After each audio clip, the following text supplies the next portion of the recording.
लाखों लोगों को जिंदा रखा सबसे बड़ी बात। मैं ज्यादा नहीं कहता, 10-15 हजार सुसाइड कंफर्म थी, कंफर्म, बिल्कुल कंफर्म, लंबा चौड़ा नहीं कहता।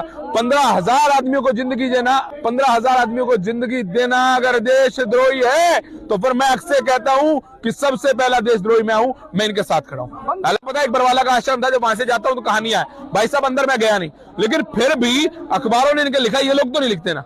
कोई 40 लोग गया है जिन्होंने कहा हो कि रामपाल जी ने मेरा घर लूट लिया, कोई 40 लोग है? अरे देशद्रोह होता क्या है? अपने देश के विरुद्ध काम करना। ये तो अपने समाज के साथ, अपने मोहल्ले के साथ, अपनी गली के हर गांव के साथ, हर जगह पर मदद पहुंचा रहे। और क्या करें और क्या करें और क्या करें? सर ये देशद्रोही है क्योंकि जहां पर सरकार नहीं पहुंच पाई, जहां पर प्रशासन नहीं पहुंच पाया, वहां पर संत रामपाल महाराज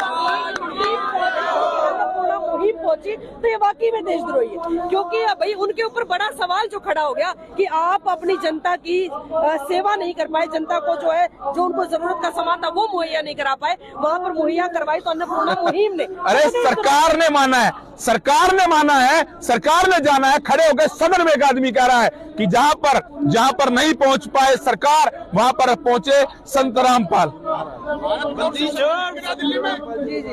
रामपाल जी को देशद्रोही कहना, मैं कहता हूं अगर देशद्रोही ऐसा होता है ना तो भाई सारे ही देशद्रोही हो जो भाई, फिर तो सही है। 50-40 हजार आदमी घर तो बसेंगे, ठीक है, लाखों लोग घर कम से कम खाने को रोटी तो आएगी। ऐसे देशद्रोही सारा समाज, सारा शहर और सब हो जाए। पहली बार देशद्रोही वर्ल्ड पर मैं बोल रहा हूं, लेकिन मैं कहूंगा मैं संत रामपाल जी से मिला नहीं हूं जनाब, मैंने नहीं देखा। मैंने देखा है, क्या देखा बताओ। देखिए वो मतलब वो एक बात कहते हैं, मतलब कि आदमी कर्म बोलते हैं तो इनके कर्म बोलते हैं, इनके काम बोलते हैं। अगर इनके कर्म बोलते हैं तो मैं कहता हूं अगर उनको देशद्रोही कहा जा रहा है तो सबसे पहला देशद्रोही मैं, और वो देश की धरोहर है, द्रोही नहीं, धरोहर है, द्रोही नहीं। ये मैं लिख के देता हूं और एफिडेविट पे लिख के देने को तैयार हूं जनाब, अगर ऐसा देशद्रोही होता है। हाँ, ऐसी बात करते हैं।